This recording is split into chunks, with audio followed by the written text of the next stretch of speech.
Welcome, let your shoulders drop. Let the screen fade. You are safe here, far from the cold wind of the Andes. Before the mountain takes our breath, tell me in the comments where you are listening from and what time the sun went down. History is often painted in gold, but it is forged in the silence of the dark. The year is 1650. The air is thin, and you are waking up. It is an hour before sunrise, and the cold at 13,000 feet does not just touch the skin, it enters it. The night has been long, and the stone floor beneath you has numbed your bones. You wake, shivering, the thin air making every breath feel like it might be your last. Your body aches, the weight of yesterday's labor lingering in your joints. The mat beneath you, a rough sheepskin, feels inadequate against the bite of the cold. Your limbs feel stiff, as though they belong to someone else. You check them quickly, searching for sensation, relief in the faintest twitch of your fingers. There is nothing to do but rise. You glance at the door of the hut. The gray pre-dawn light filters through cracks in the wood, casting faint shadows across the dirt floor. Outside, the wind howls. The temperature will drop further, and soon it will be time to move. The mountain waits. You pull the woolen bayeta tighter around your shoulders, its scratchy fabric offering little comfort. The fire has long since gone out, and the brazier that once held warmth now sits empty, still faintly smelling of burnt tallow. The first coughs echo from the other mats in the room, your neighbors stirring in the same grim resignation. The stillness is thick, and the rustle of stiff, cold fabric breaks the silence as men pull themselves up. It's not yet time to leave, but you can feel the urgency creeping in.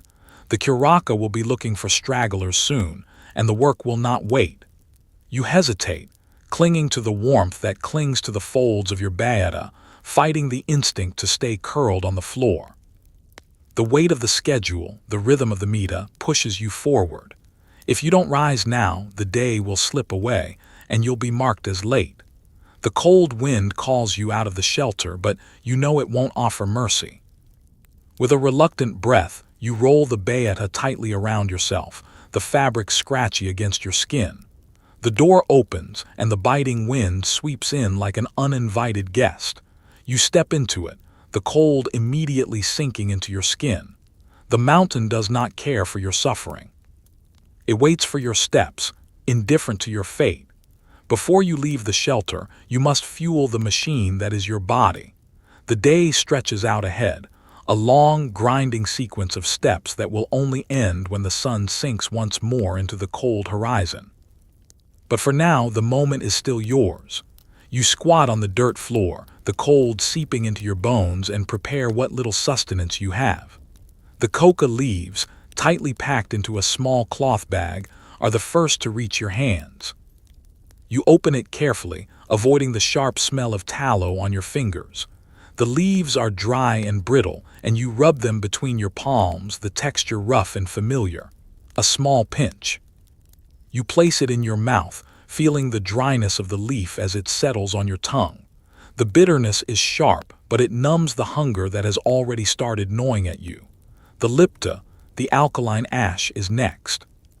It sits in a small gourd, its texture like crushed rock, smooth and slightly moist to the touch.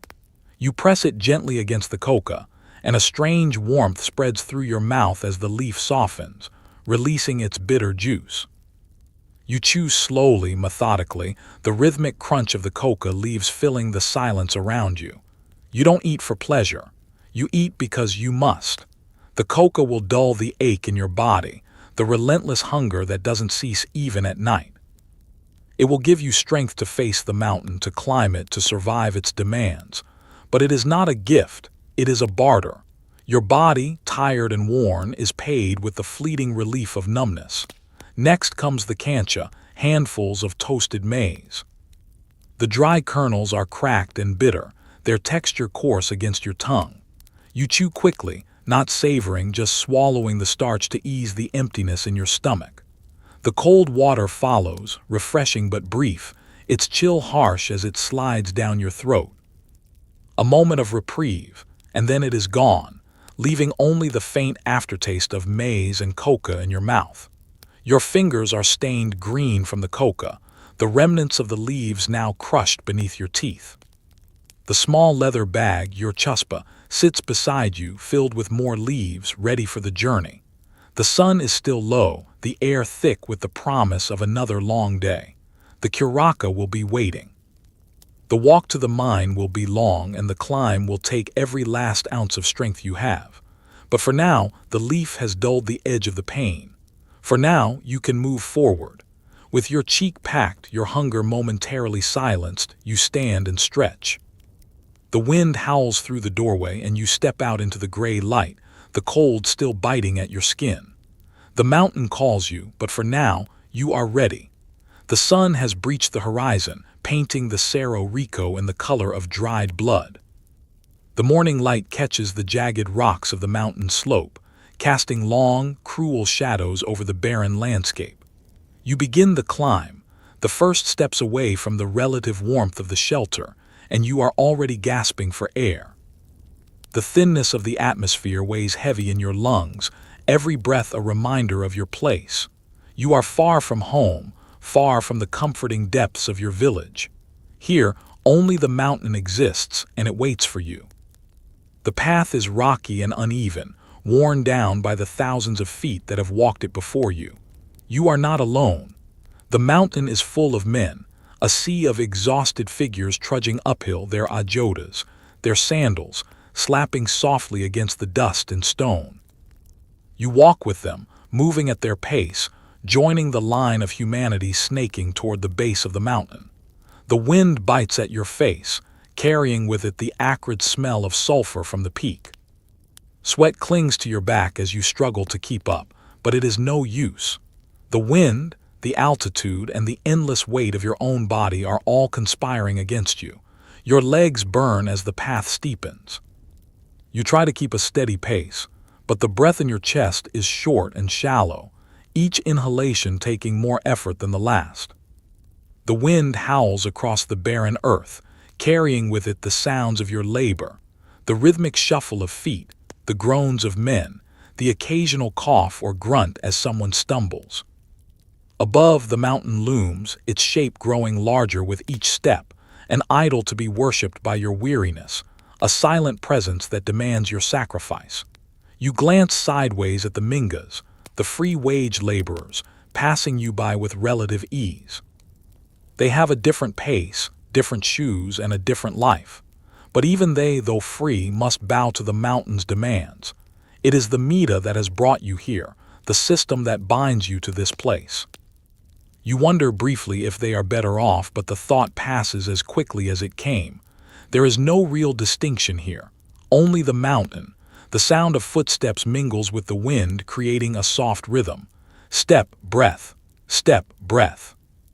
Each step takes you closer to the mine, but each step also takes something from you. The closer you get, the more you feel the pull of the mountain, as though it is sucking the life from your bones, claiming its due. There is no room for weakness here. There is no room for hesitation. The mountain waits, and it will not wait long. The path levels off for a moment, and you catch your breath. The red cone of Cerro Rico stands before you now, towering and menacing, its slopes jagged and unforgiving. The air is thin here, and the wind has a bitter edge. It feels as though the mountain itself is watching you, waiting to consume what little strength you have left. You take a final breath, one that feels too shallow, too fleeting. The rest of the journey will not be as kind. Ahead, the dark mouth of the mine awaits, and you know it will swallow you whole. But there is no turning back. The mountain calls, and you must answer. The entrance is a chaotic bottleneck of bodies and noise. As you approach the dark mouth of the mine, the sound of clanking tools, grumbling men, and the harsh commands of overseers fills the air. The sunlight feels distant now, swallowed by the oppressive shadow of Cerro Rico. Your eyes are still adjusting to the dimness when you hear the voice of the Capitan de Mita barking orders, the men around you moving in tight formation, obeying the rhythm of the mita. It is as if you have entered another world, a world where names are not owned, only answered to. You fall into line with the other mityos, their rags a silent testament to the exhaustion already wearing them thin. The wind is gone now, replaced by the close, sickly scent of sweat, animal fat, and urine. The cold is not so harsh here, but it is stifling. You feel the heat of so many bodies pressed together, the unrelenting presence of the overseers reminding you that this moment is more a formality than an act of freedom. One by one, the names are called. The captain stands near a worn ledger, marking each name with a quick scratch of his quill. You listen to the litany of men who have come before you, their names spoken with indifference. Your turn comes.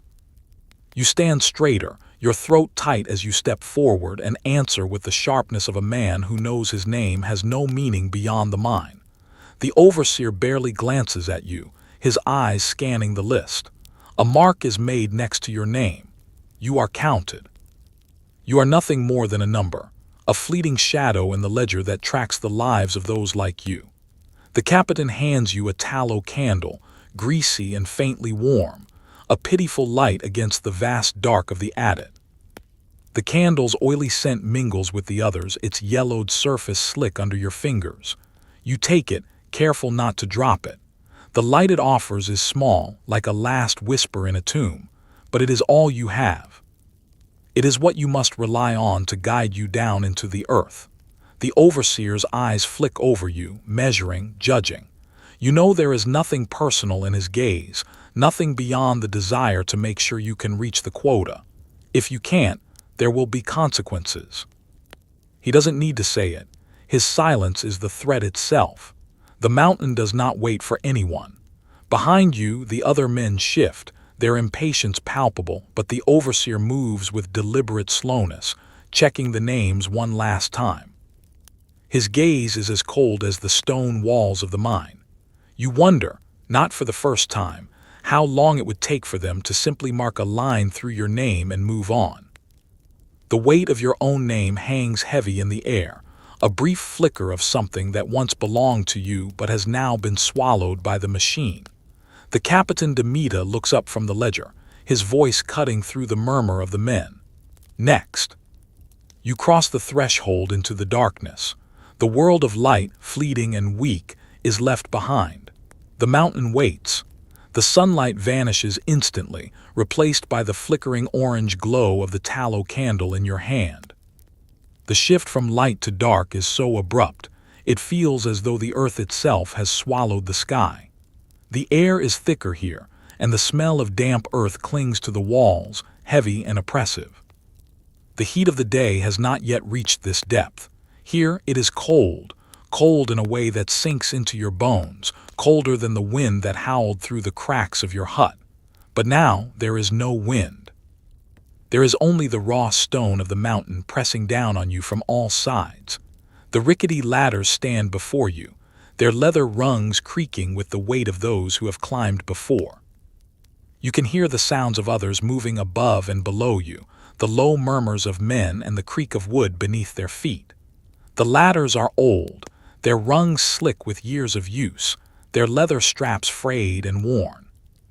You grasp the rungs with trembling fingers, the rough leather biting into your skin. The candle flickers in your hand, its light barely enough to see the path ahead, casting erratic shadows that make the walls of the shaft seem to shift and move. You climb, slowly, carefully, feeling the weight of the earth above you pressing down with every step.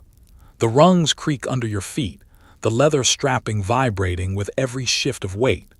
The deep, guttural groan of the men climbing beneath you sends a shiver down your spine. You glance up, there, the faint glow of the surface far above you, too distant to reach easily. The distance feels endless, the rock walls closing in on all sides. The further you descend, the heavier the air becomes. The temperature drops, and the scent of damp earth mixes with the faint, acrid tinge of sulfur. It stings your nostrils, a sharp reminder of the darkness you are entering. You try not to look down, but the weight of the rock beneath you presses on your chest, making each movement feel slower than the last.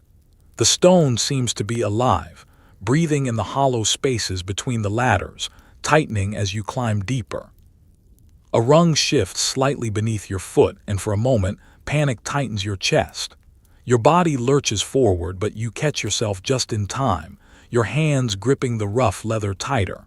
The rungs squeak as you pull yourself back into position, heart pounding in your chest. The climb is unnerving, the fall too great to imagine. Yet you continue, each step pushing you further from the light, further into the cold belly of the mountain. Your muscles ache with the effort, but there is no time to pause. The men behind you are climbing steadily, their movements sure, their breath steady. You wonder if they feel it too, the weight of the earth pressing on their backs, the knowledge that with each step they are burying themselves deeper. The mountain is vast, and every inch you descend into it feels like a personal sacrifice. The heat of the day is a distant memory now. There is only the cold stone, the dampness that clings to your skin, and the light from your candle flickering weakly in your trembling hand. The only sound is the creak of leather and the occasional grunt of a man climbing behind you. Time is an abstract thing down here. There is only the climb, the descent, the weight of the mountain, and the knowledge that you are now just a part of its vast, unfeeling mass. At last, your feet touch solid rock again. You look up, your breath coming in sharp, shallow bursts, and see that you are now far beneath the surface, hundreds of feet below the sky. The cool, suffocating air of the mine surrounds you, and you are finally on the ground again. The ladder behind you is nothing more than a distant memory, a reminder of the terrifying verticality you just conquered. Ahead lies the work face, the dark heart of Cerro Rico, and the mountain waits, its hunger never sated. You reach the work face, a cramped gallery where the ceiling forces you to crouch. The air down here is thick with dust, and the ground beneath you is jagged, uneven. It is an oppressive space, low, narrow, filled with the scent of sulfur and the sharp, metallic tang of rock. The dim light of your tallow candle flickers in the growing darkness, casting long shadows that stretch like twisted fingers along the walls.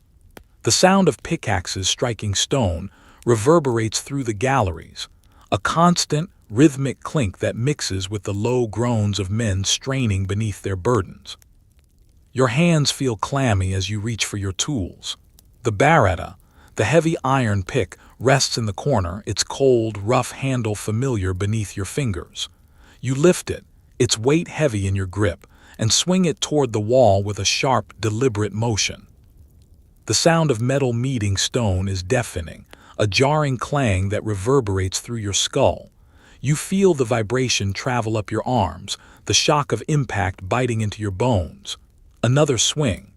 The rock resists, but you are stronger. You wedge the pick into a crack, pulling with all your weight. It feels like the mountain itself is holding on, refusing to give you what you need. The ore is there, hidden beneath layers of stone, glinting faintly in the dim candlelight, but it is stubborn. You strike again, harder this time, and a small fragment of rock falls away, revealing a vein of silver running through the darkness. For a moment you can see it clearly, the glimmer of wealth, the reason you are here. But that moment is fleeting. The vein is small and the work is far from done. The silver does not come easily, it never does. The mountain holds tight to its treasure and you must pry it from its grip, one strike at a time. Your arms burn with the effort. The sweat trickles down your forehead, stinging your eyes, but you do not stop.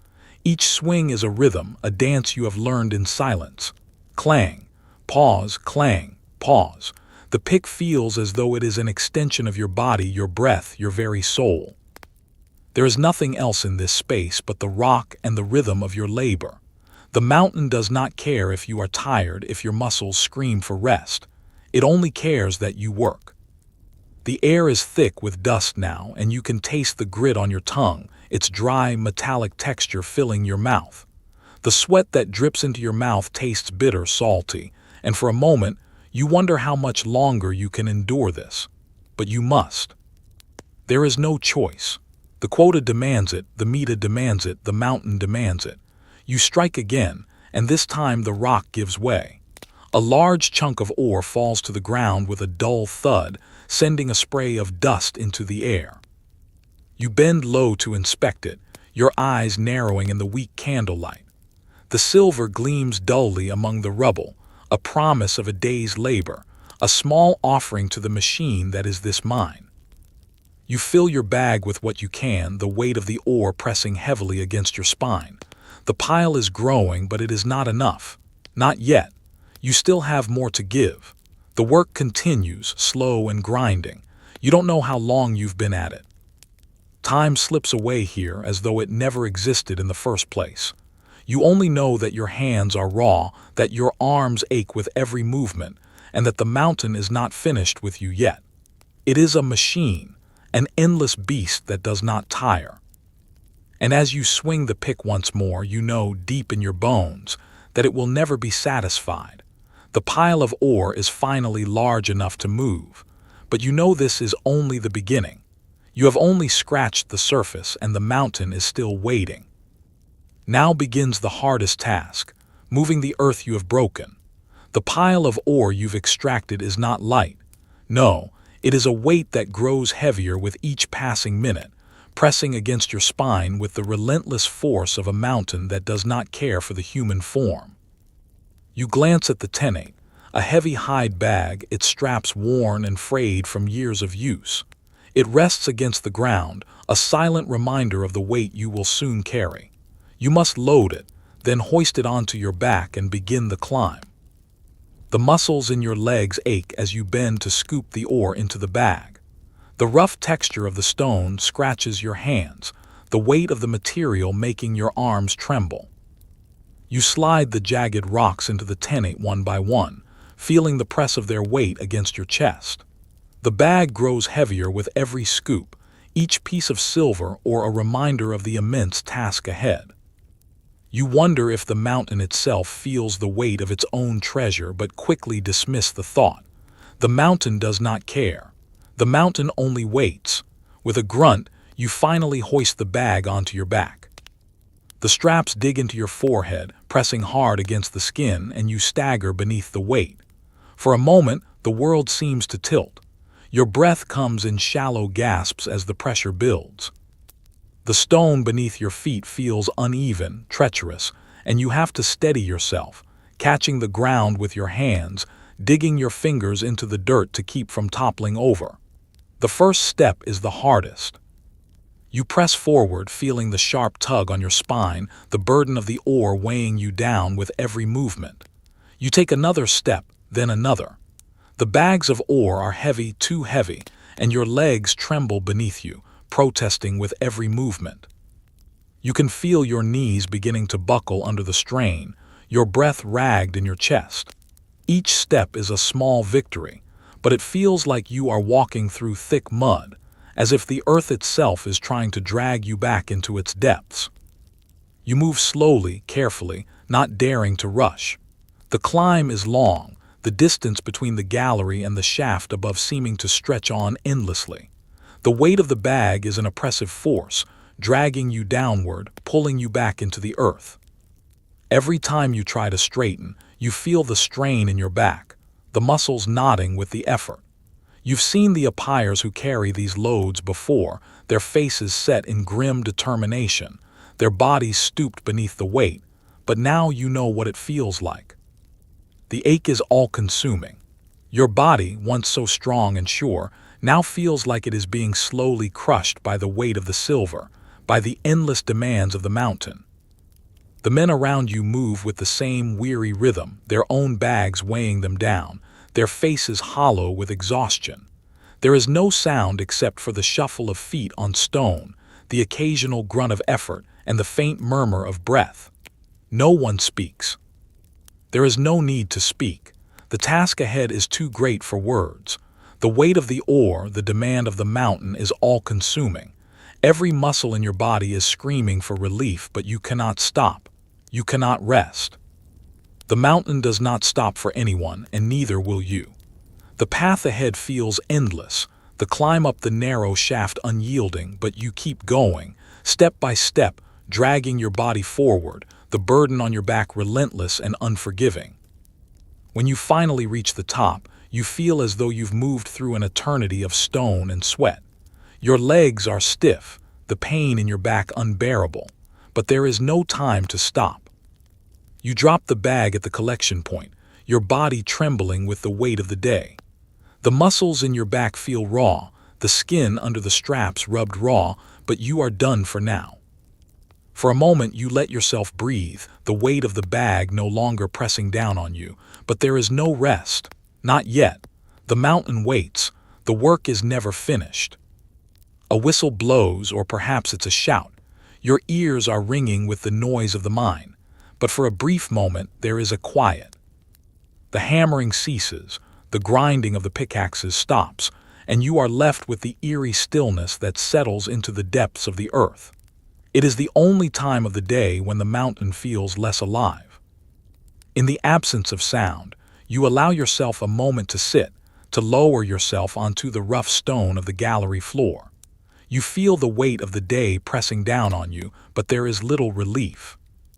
The break is brief, and you know it is only a momentary pause in the grinding rhythm of labor. The dust in the air sticks to your sweat-soaked skin, the grime already settling into the creases of your body. You are filthy, your hands cracked and sore, your eyes stinging with the constant haze of dust and smoke. Still, you pull out your meager meal. It's the same as always. A few cold potatoes, freeze-dried chuño, the hard, chalky texture of the root filling your mouth. It's not food, not really. It is just sustenance, something to quiet the gnawing hunger in your belly that refuses to fade. You try to protect your food from the dust, but it is everywhere. The very air feels thick, as though the earth itself is trying to suffocate you. The chuño sticks in your throat as you chew, its flavor as dry and unyielding as the stone around you.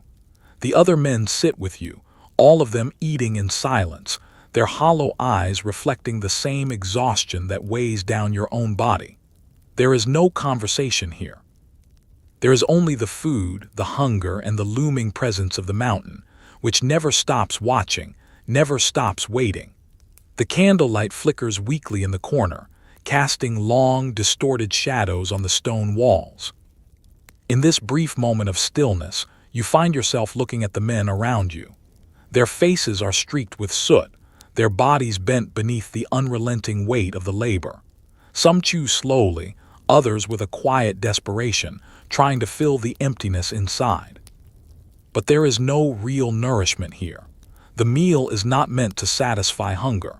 It is meant to prepare you for the next shift, to give you just enough energy to climb back into the bowels of the earth. You glance at the candle in your hand, watching as the flame flickers, its light casting eerie shadows across the gallery. You wonder if it will go out before the break is over. You don't want to be the one caught in the dark. The mine is a labyrinth, a place where every shadow feels alive, every crevice hides something waiting to claim you. There are whispers of accidents, of men slipping in the dark, of the mountain swallowing them whole. It is a reminder of the price of failure, a price you can't afford. The men around you begin to rise, their movements slow, their bodies reluctant to leave the small reprieve of the break. You know it is time to return to the work, to the relentless rhythm of pick and shovel, to the crushing weight of the silver you will never own. You finish your meal, feeling the bitter, chalky taste of the chuño still lingering in your mouth. As you stand, you feel the weight of the world settle back onto your shoulders. The mountain does not care if you are full, if you are tired, if you have eaten. It only cares that you return to it, that you keep working, that you feed it with the labor of your body. The whistle blows again, signaling the end of the break. The hammering resumes, and the mountain waits. Hours later, the rhythm of the mine is broken by a sound that is not metal on rock. It is a dull thud, then a crash, followed by the unmistakable sound of falling debris. You freeze. The hammer in your hand hangs in midair, suspended between the past and the present. The dust swirls around you as men look up, their eyes wide with that fleeting moment of terror before the reality sets in. You glance toward the source of the noise. The flickering light of your tallow candle reveals nothing but shadows in the deep gallery, but others have already begun to stir. The sound of boots hitting stone echoes as men move toward the source, and the air grows thicker, the dust rising with every step.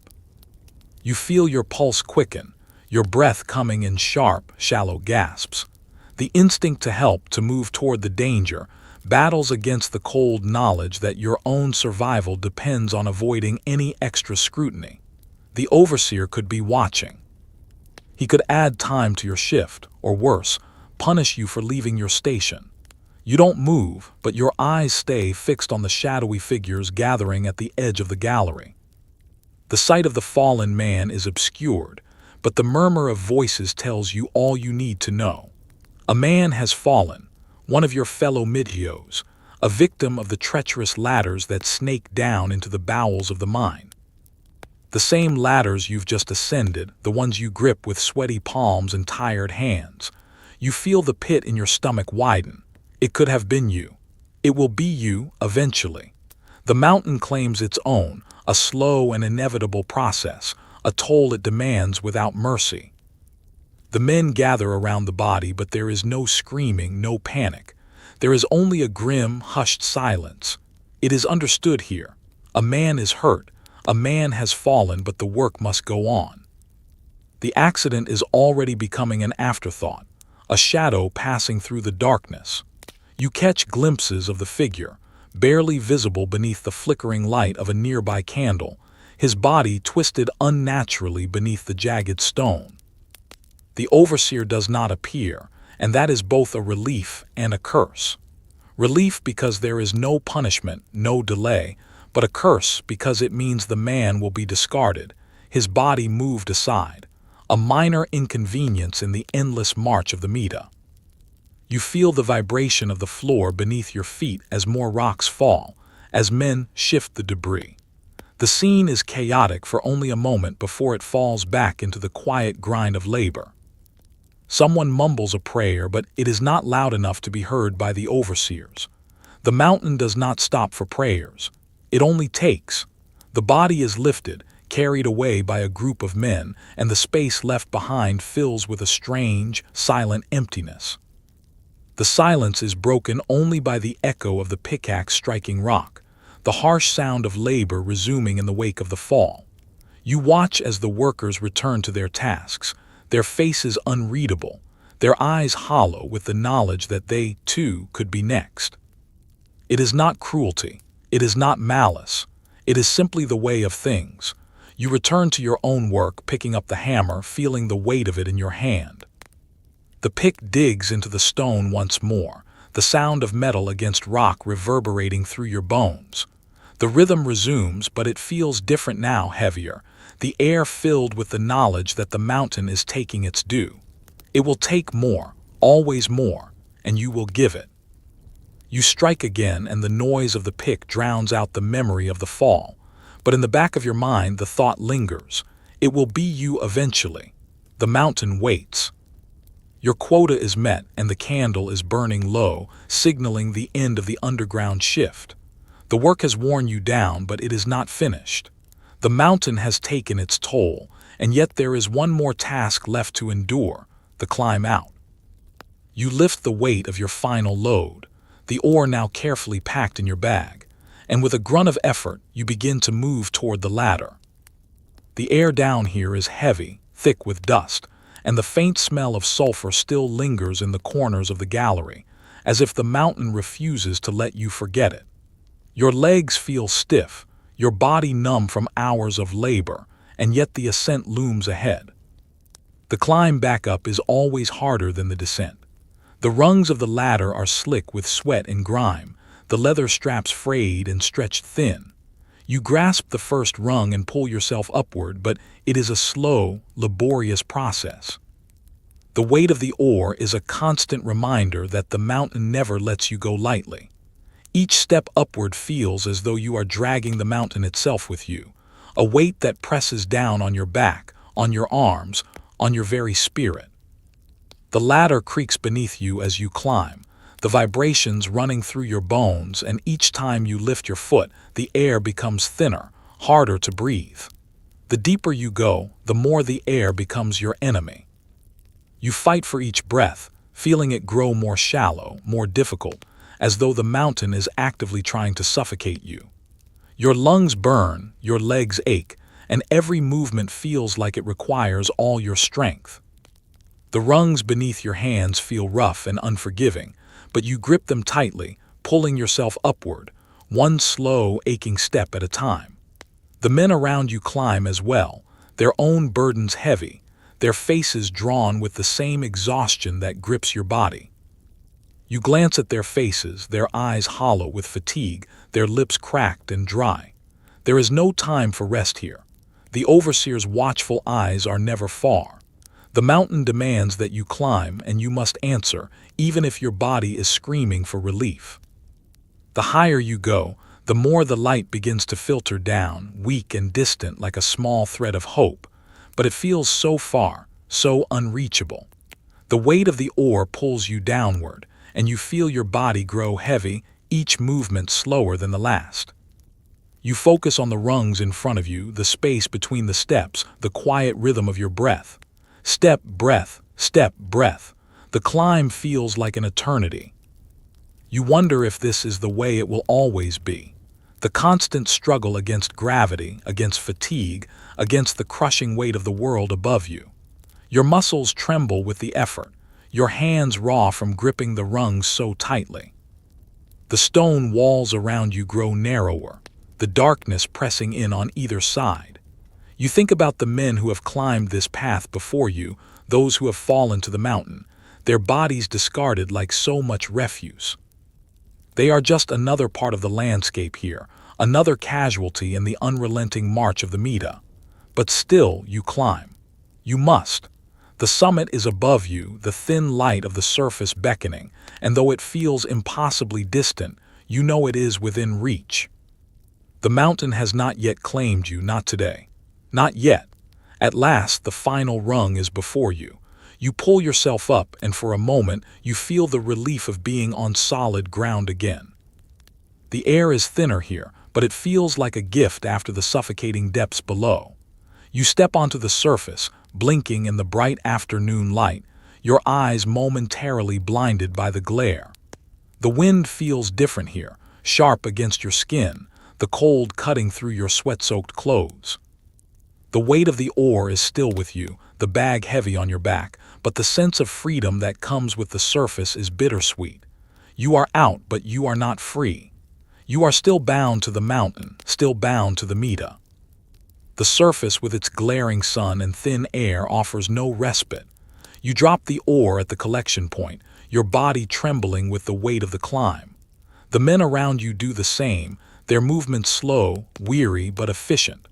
The task is not done, not yet. The mills are waiting.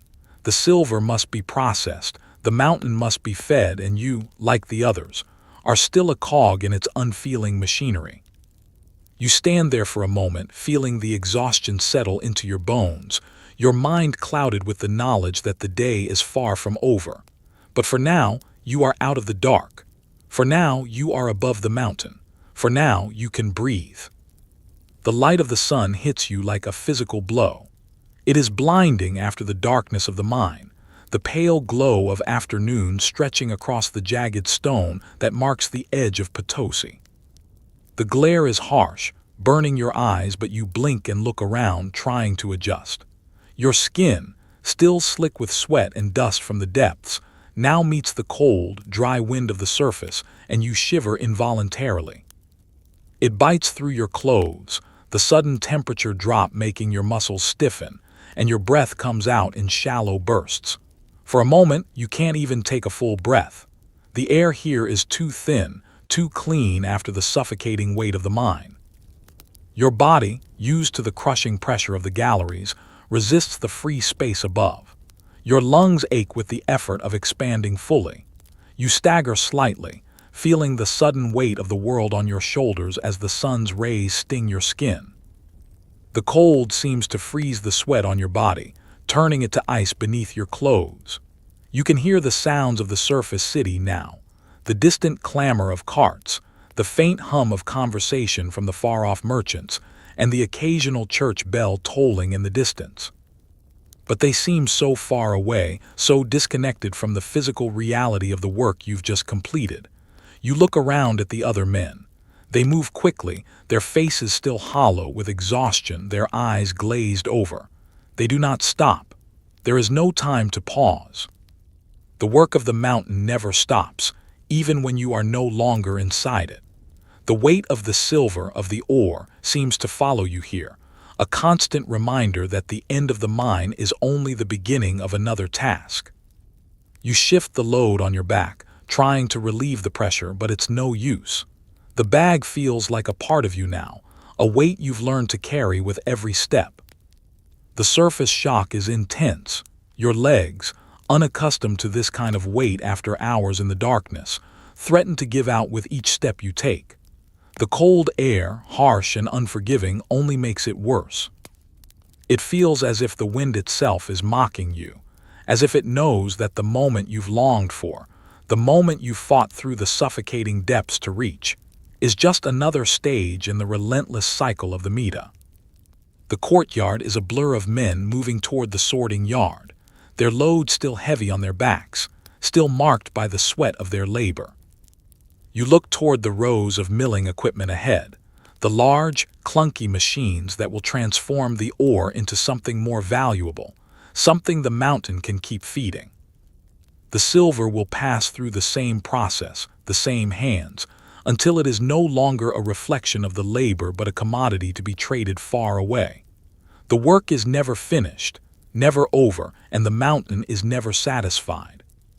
You are only another cog in its machinery, no matter how high you climb or how much you carry. You can feel the cold cutting through the thin layers of your clothes, biting into your skin as you move toward the sorting yard. The wind is relentless here, carrying with it the stench of the city, sewage, rotting food, the remnants of human existence. It is a stark contrast to the barren, sterile air beneath the surface. There is no comfort here, no respite. The bright sun above only serves to remind you of the freedom you do not have. The merchants walk by, their finely pressed clothing a stark contrast to your own rags. Their faces are clean, their steps light and unburdened by the weight you carry. You wonder if they know the cost of the silver they hold in their hands, the cost of the lives that are consumed to produce it. Probably not. They have no reason to care. You reach the sorting yard, where the piles of ore are already being weighed and counted. The tallyman stands at the ledger, marking each worker's load, his gaze impassive, his hands quick and practiced. You approach, setting the heavy load of ore down with a grunt, your body trembling with the release of pressure. The tallyman looks you over with little more than a passing glance before marking your quota in the book. The work is accounted for, but your body, your spirit, is not. You are nothing more than a line in the ledger, a name that will disappear once the quota is met. You stand there for a moment, feeling the weight of the day, the weight of your life, pressing down on you. The wind cuts through your damp clothes, the cold making you shiver, but you don't move. The work is not done yet. The mills are still waiting, and the mountain above you and below will never stop. You follow the stream of water and rock down into the valley, toward the smoke. The industrial zone is not far, but it feels like a journey of its own, one that takes you further from the surface and back into the earth's embrace. The mountain calls again, its hunger unyielding, but here, on the path to the Ingenio, the work has changed. The landscape is barren, dotted with the occasional scrub of dead vegetation, the soil dry and cracked beneath your feet. The air smells of metal, of dust, of chemicals you cannot name but instinctively recognize. The sound of the mills reaches you before you see them, a low, rhythmic pounding, like the heartbeat of the mountain itself. It thunders through the ground, shaking the earth beneath your feet as you walk, the vibrations creeping up through your legs. You move in time with the thudding, feeling each beat echo in your bones. Ahead, the smokestacks rise like twisted fingers reaching toward the sky, dark and oily, the smoke billowing out in thick, gray clouds that taint the air, making it feel heavy with poison. The workers here, the azagueros, live in the shadow of these machines, their lives as mechanized as the operations they oversee. The llamas beside you grunt and shift their load, their steps slow and deliberate as they carry the heavy bags of ore toward the processing mills. The path is steep, the ground uneven and rough underfoot, but the llamas move forward, their burden as heavy as yours. You walk beside them, feeling the weight of the day's work press into your back with every step. The path winds around jagged rocks and over shallow streams, the water too low to be of any use, except to carry the chemicals from the mills further into the valley. The water flows past you, carrying with it the remnants of the silver process, the mercury, the poisonous effluent of the mines. As you move closer to the mills, the air grows thicker, the noise more oppressive.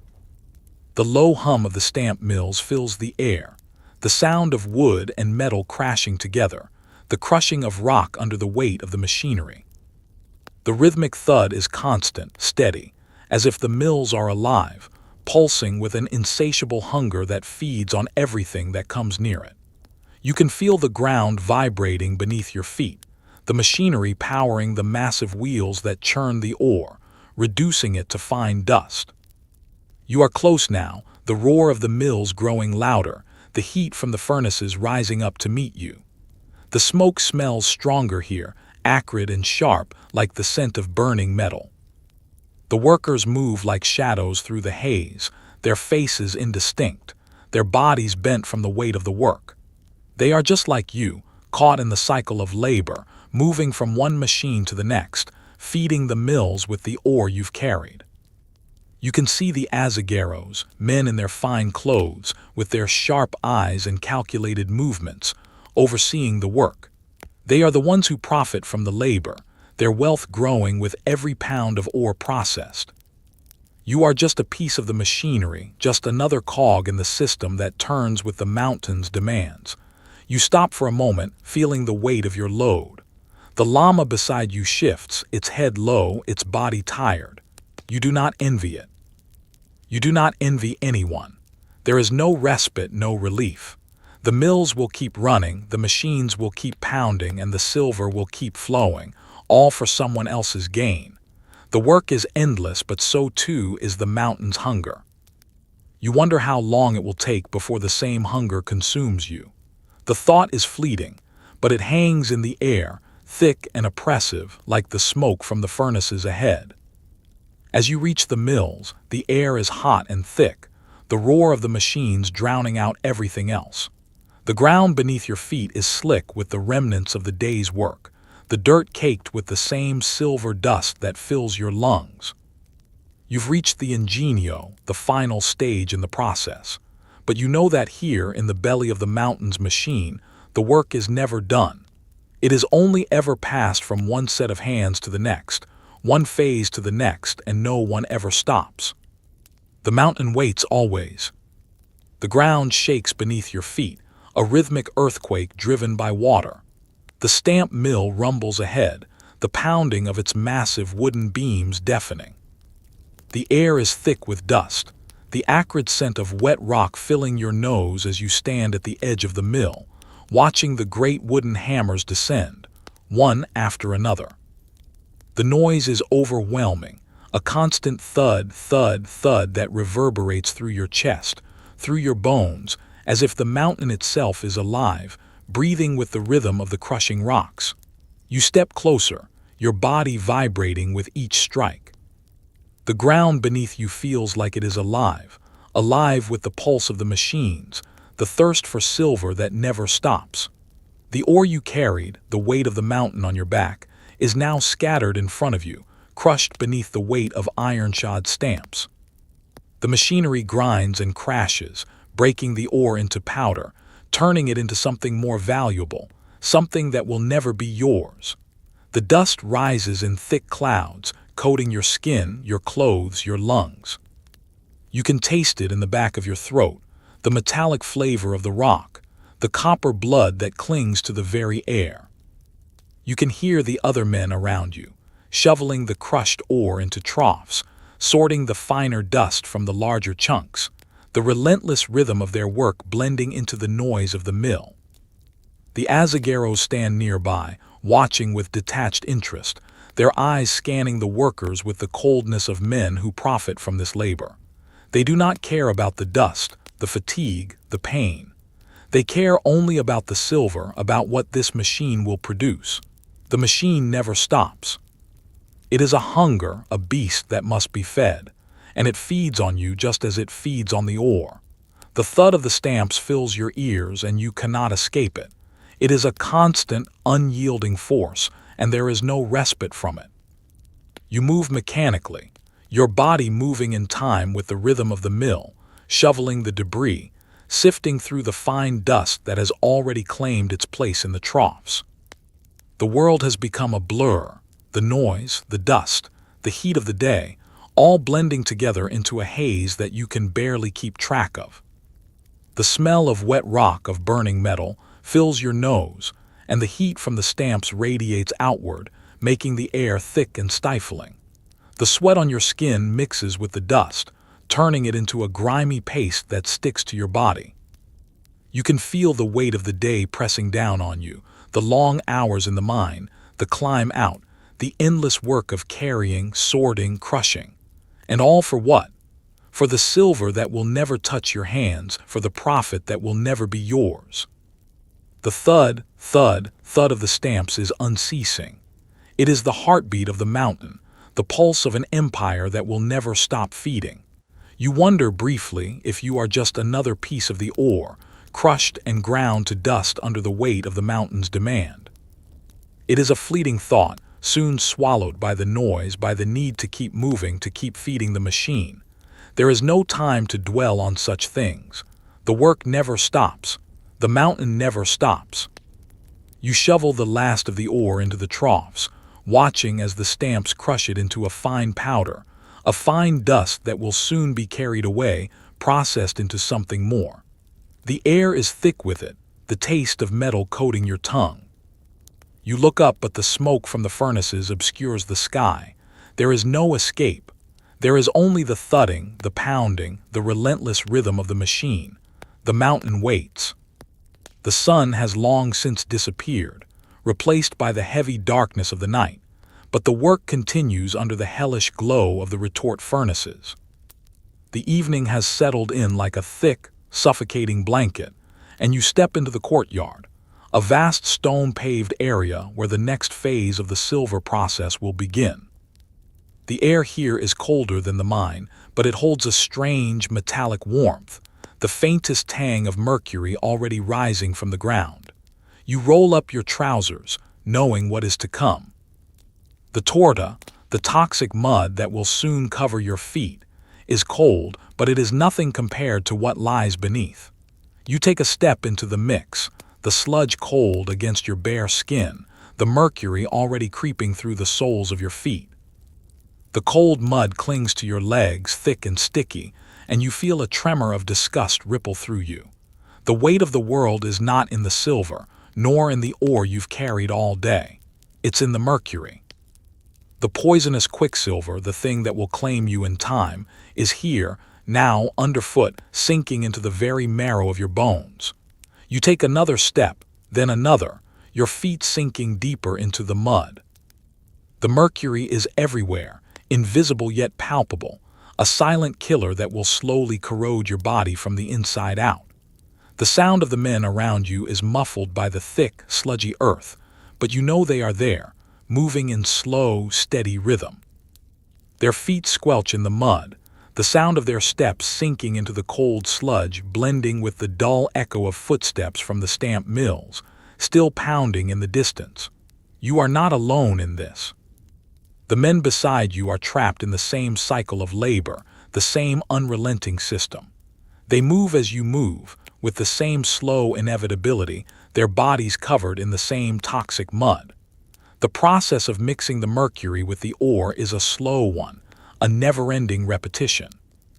You shuffle your feet in the mud, feeling it swirl around your legs, the chill of it seeping deeper with each step. The mercury, though invisible, is a constant weight on your skin, pressing through your pores, entering your bloodstream with every step you take. The sensation is faint at first, a tingling in your feet, a slight buzzing in your bones, but you know what it means. The mercury is entering your body silently, slowly. The more you tread, the more it settles into you, poisoning you with each movement. You are mixing the agent of your own destruction, and you know that it will take time, but it will take you. The men do not speak. There is no need for words here. The work, the treading, the constant movement through the toxic mud is enough. You can feel it in your legs, the weight of the task, the strange numbness that is beginning to creep into your body. Your legs are heavy now, like they are made of stone. Each step becomes slower than the last, each movement more difficult. The mercury enters you through your skin, through your feet, making its way upward, silently corroding your mind, your body, your very essence. You try to ignore the sensation, to focus on the task, to keep your rhythm in time with the others, but it is impossible. The mercury is there, a constant presence beneath your feet, inside you now. You can feel it, a presence in your blood, in your skin, spreading through your body. The numbness is creeping up your legs, and you know that it will not stop there. You have no choice but to continue. The rhythm of your feet in the mud, the slow, grinding repetition of it, is all that matters now. It is all that ever mattered. The air is thick with the smell of the mercury, a sharp, acrid tang that clings to your tongue, to your lungs. The scent of it hangs heavy in the air, mixing with the dust and the burnt metal of the stamp mills. It fills your throat, the metallic taste lingering, the burning sensation in your chest worsening with each breath you take. You have reached the end of your shift in the patio, but the weight of the work does not lift. You pull your legs out of the mud with difficulty, your body stiff, your skin cold to the touch. The mercury stains your legs, leaving them raw and inflamed, the thin line of your body now covered in the toxic residue of the work you've done. The smell of quicksilver lingers in the air, sharp and overwhelming. As you step out of the pit, the numbing cold of the mud still clings to your skin, the mercury now settled beneath your feet. You know that it will be a long time before you can wash it off, if ever, and by then the damage will be done. The mountain does not stop, and neither will you. Twilight falls, turning the gray mud to black. The work never stops, even as the light fades from the sky, as the last traces of daylight are swallowed by the night. The stillness that comes with evening feels heavy, weighted with the silence of the mine, the crushing noise of the stamp mills now a distant hum. But even in the darkness, there is no rest. The air is cold as you step toward the washing troughs, your feet dragging through the muck and grime of the patio. The mercury still clings to your skin, the toxic residue a constant reminder of the labor that never ends. The troughs are long, narrow, lined up in rows like the blood vessels of the mountain, their surfaces slick with a film of dirt, of mud, of waste. The sound of running water fills the air, the rush of it faintly soothing, though it will do little to ease the damage done. You approach the first trough, the slurry of silver mercury paste, the pella already pooling at its bottom. You dip your hands into the cold water, feeling it rush over your fingers, trying to wash away the grime, but it's no use. The paste is thick, heavy, stubborn. The more you work at it, the more the mercury mixes with the water, the more it finds its way into your pores, seeping into your blood, poisoning you with every movement. You focus on the task, sorting the amalgam, the pella, from the debris. It is a delicate process, one that requires patience, skill, and time. But your hands are stiff from hours of labor, your body weary with the burden of the day.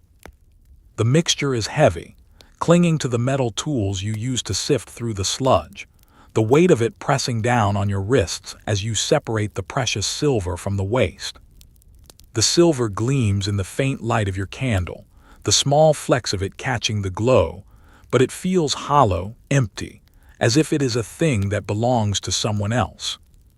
The smell of wet earth, of damp rock, of mercury thickens in the air, mixing with the scent of the cold water, making it hard to breathe.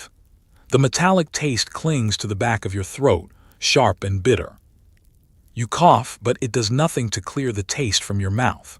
The water is cold, numbing your hands, but it is not cold enough to wash away the poison. The mercury is already in your blood, its slow, invisible creep working its way through your body with every step, every task, every breath. You glance at the men around you, working with the same grim determination. Their faces are hollow, their eyes sunken and weary, their movements slow and deliberate as they sift through the mud and the water, searching for the silver that will eventually be heated in the furnaces. There is no joy in this work, no sense of pride in the silver you extract from the sludge. It is simply another task, another step in the endless cycle of the mine, the endless cycle of your life. As you move from trough to trough, your fingers numb with the cold, the water, the weight of the work, you feel the heavy ache in your legs, your back, your body. The mercury is everywhere. It is in the water, in the silver, in the air. It enters you slowly, silently, but it does its work all the same. You can feel the numbness spreading through your hands, your arms, your legs. The sensation is faint at first, like a distant tingle, but it is there, creeping upward with every movement. The men beside you work with the same rhythm, their hands moving through the slurry, separating the silver from the dirt, the mercury from the rest. But you can see it in their eyes, the same hollow look that you know so well. The silver does not bring freedom. It does not bring wealth. It does not bring escape. It brings only more work, more suffering, more time spent in the bowels of the mountain. The trough is full now, the last of the silver separated, the mercury still swirling in the water, invisible but ever present. You stand back, watching as the men finish their work, the last of the silver gathered in small piles, ready for the next stage. But you feel no satisfaction. You feel only the slow burn of exhaustion, the slow creep of the mercury poisoning your body, your blood. The work is never done. The mountain never stops. You wash your hands in the cold water trying to scrub the silver, the mercury, the dust from your skin, but it doesn't matter. The damage has already been done.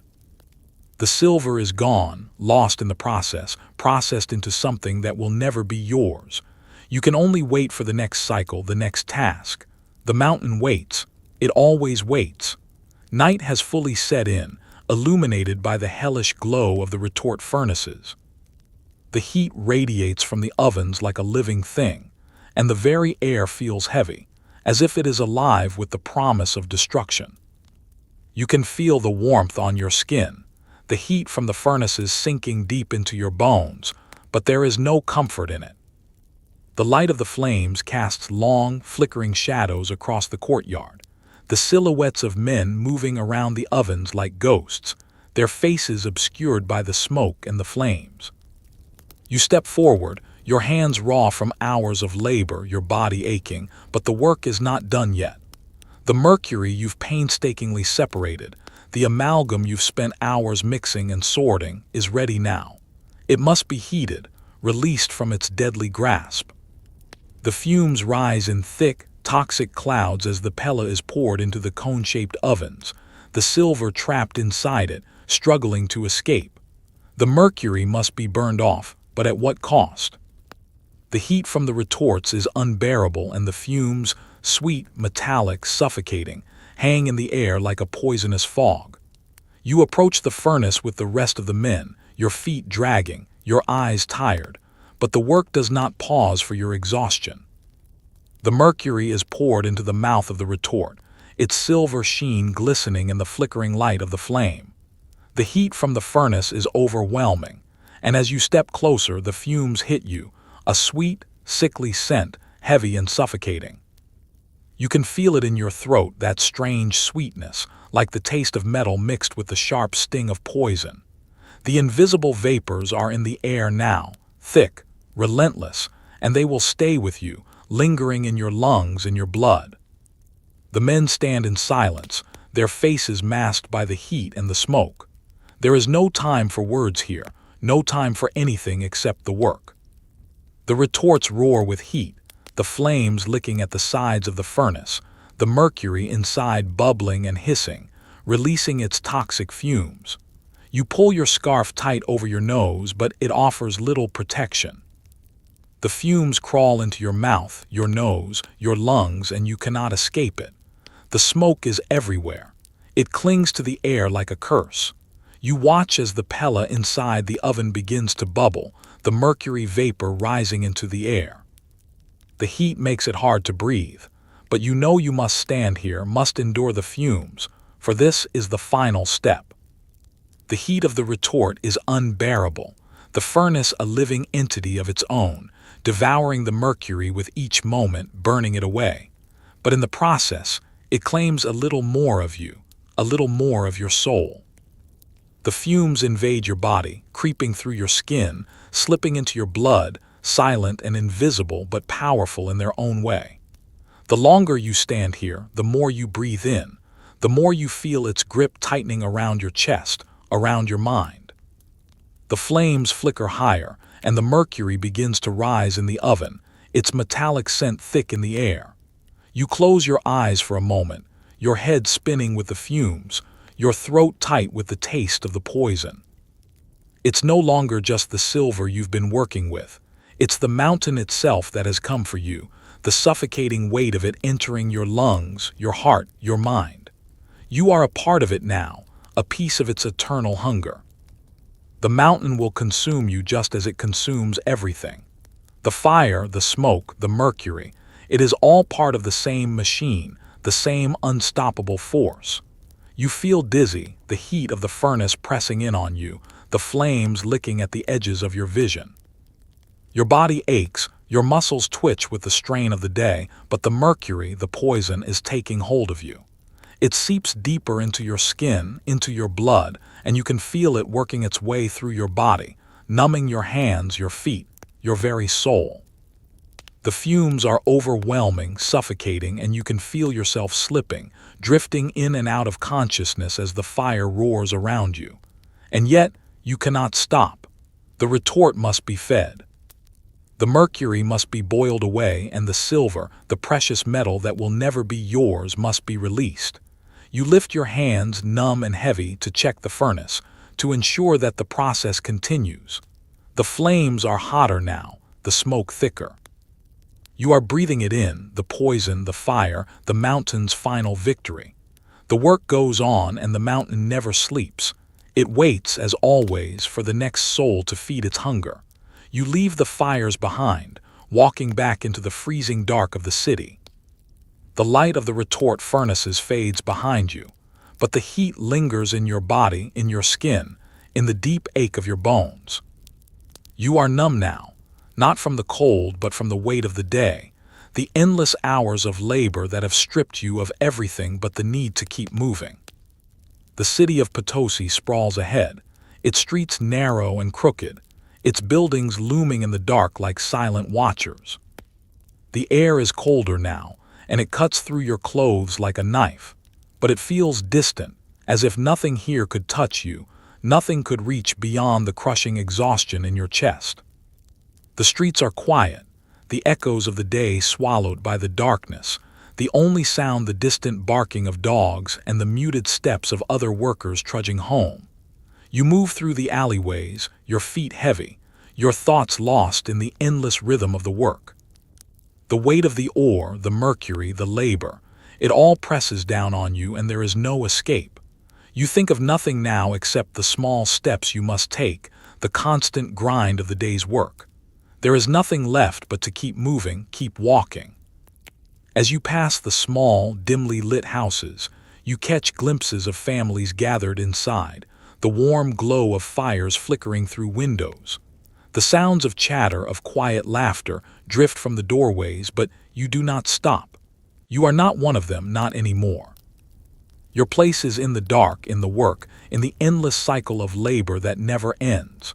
You are invisible here, a shadow among shadows, just another figure moving through the streets, another soul that the city has consumed and cast aside. You walk past the Spanish Center, the grand buildings lit with candles, the finely dressed men and women walking the cobbled streets. They do not look at you, do not notice the men like you, bent and broken by the work. They pass you by, their lives untouched by the hunger of the mountain, by the cold grip of the mita. You wonder for a moment if they even know you exist, but the thought passes quickly, like all the others. The mountain never stops, and neither does the work. The disparity between the Spanish and the indigenous workers is clear, and it is something you have long accepted. There is no room for resentment now. There is only the path ahead, the trudge home. You reach the outskirts of the city, where the dark, cold streets give way to the rancherias, the small, makeshift homes where the workers like you live. The narrow, winding paths are filled with mud, with the scent of cooking fires, of sewage, of damp earth. The cold is biting here, but the shelter offers no warmth. It is a place of survival, nothing more. You pass through the gates, the familiar sight of the squat adobe walls greeting you like a prison, the only home you have ever known. The flickering light of a fire dances through the cracks in the walls, but the warmth it offers feels distant, like it belongs to someone else. You reach your own door, your limbs heavy, your body aching with the memory of the day's labor. You are not tired enough to sleep yet, but the thought of rest is all-consuming. You open the door slowly, the creak of the hinges familiar, almost comforting. The air inside is warmer than outside, but it carries the faint smell of sweat, of the earth, of 1,000 days just like this one. Inside, your companions are already gathered around the fire, their faces weary, their eyes hollow with the same exhaustion that mirrors your own. They do not look up as you enter, and you do not look at them. There is no need. The work will always be the same, and so will the tiredness, the ache that settles deep in your bones. You take a seat on the cold dirt floor, close enough to the fire to feel the warmth but not enough to be comfortable. You are too tired for comfort. You are too tired for anything. The silence is broken only by the crackling of the fire and the soft murmur of men speaking in low voices. They speak of nothing, of things that do not matter, of the world that is far away from the work. It is a fleeting moment of connection, but it does not last.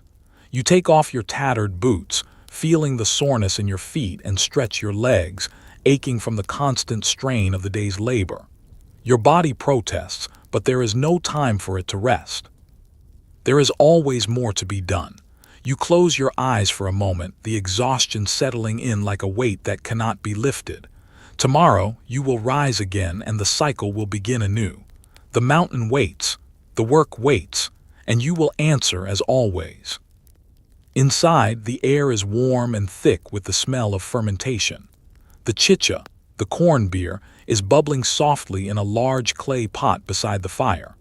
The firelight flickers in the low, dim room, casting dancing shadows across the tired faces of your companions.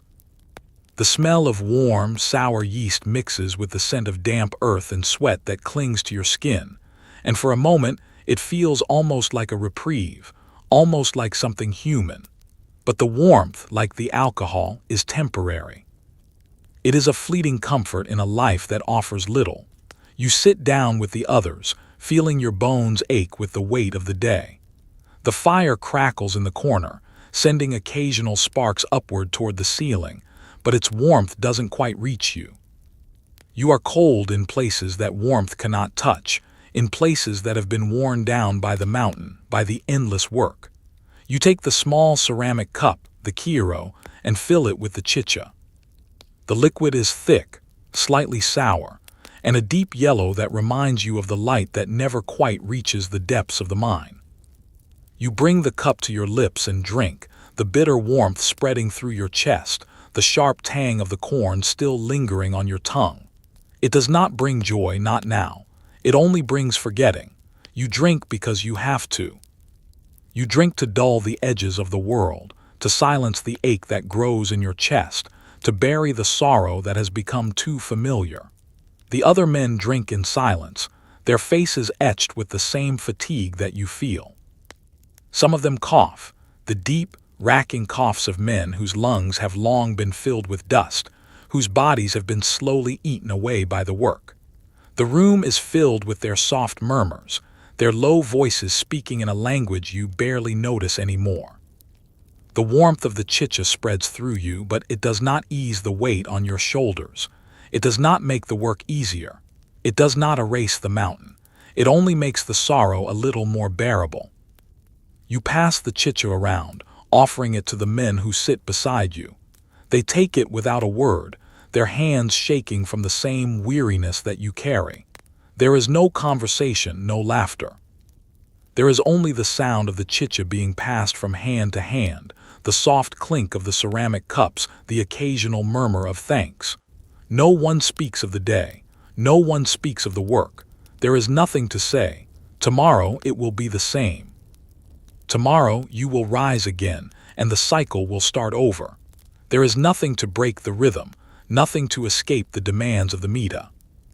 You take another sip, feeling the warmth in your throat, the faint dizziness that comes from the alcohol mixing with the exhaustion in your body. It does nothing to erase the ache in your chest, the heaviness of your limbs, the numbness creeping up your legs from standing in the mercury-laden mud of the patio. It does nothing to stop the creeping sense that you are trapped here, in this endless loop of work, of pain, of survival. You close your eyes for a moment, letting the warmth of the chicha spread through your body, and for a brief instant you almost believe that it could be enough. Almost. But the moment passes like everything else.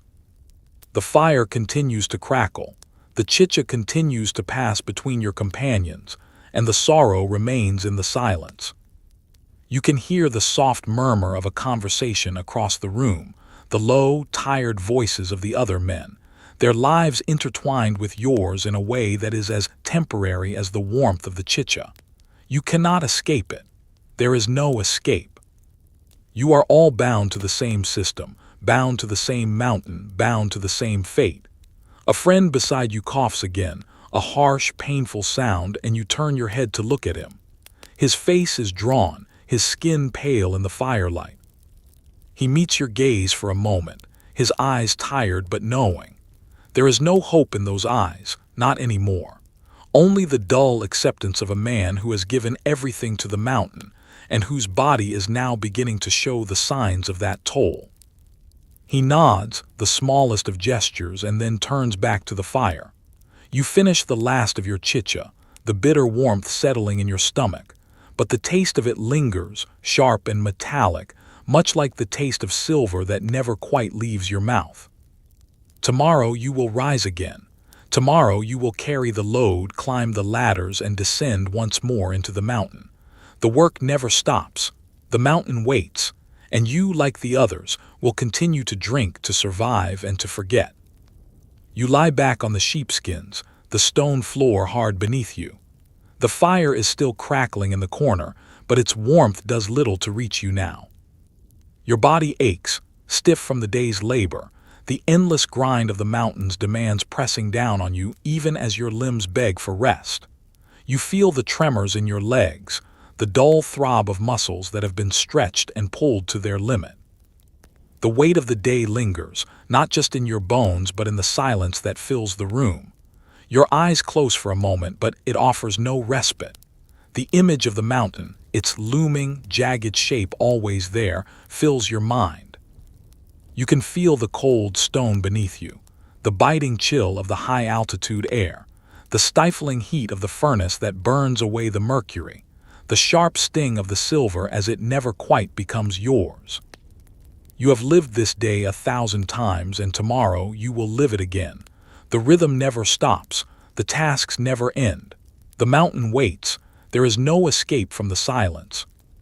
It presses in on you, heavy and oppressive, filling the room with the quiet knowledge that you will rise again, that you will climb the ladder, carry the load, descend into the depths of the mine once more.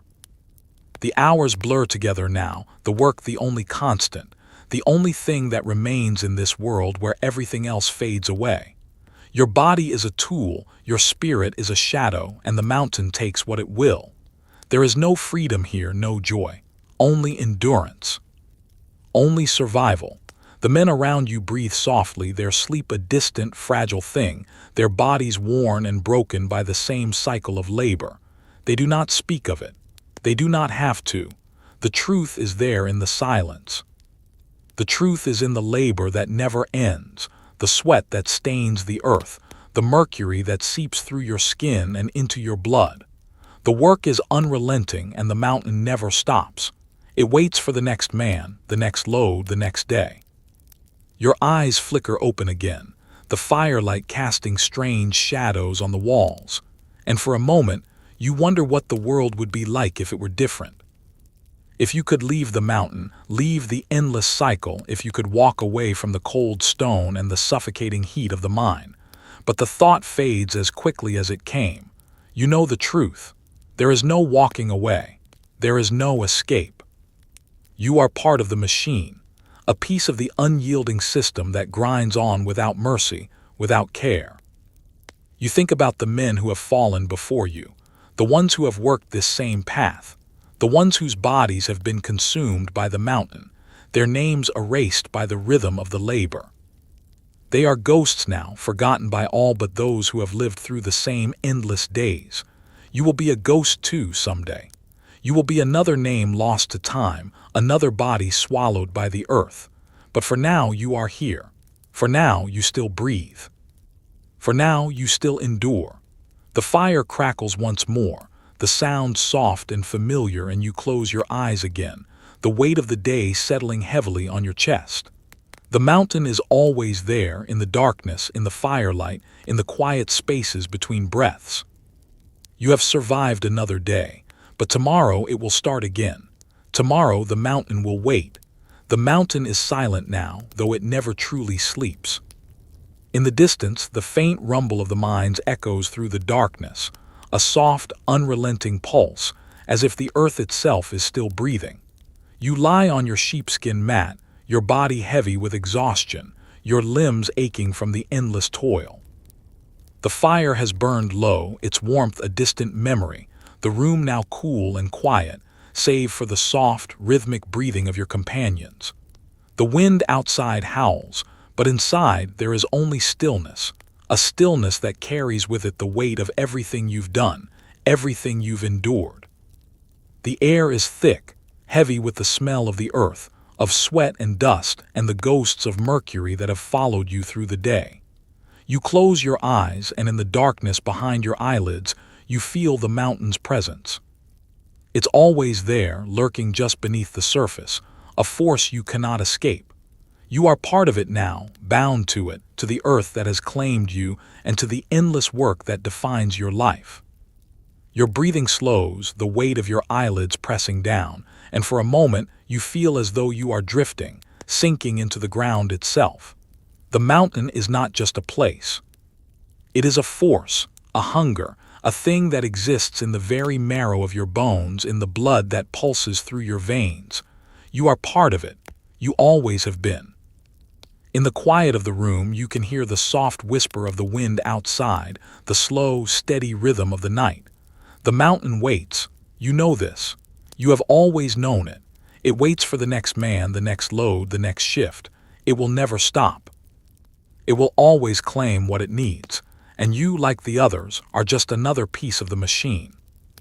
But now, in the stillness, as your body begins to surrender to sleep, you wonder, if only for a moment, if it is possible to find peace, to forget the weight of the silver, the labor, the mercury.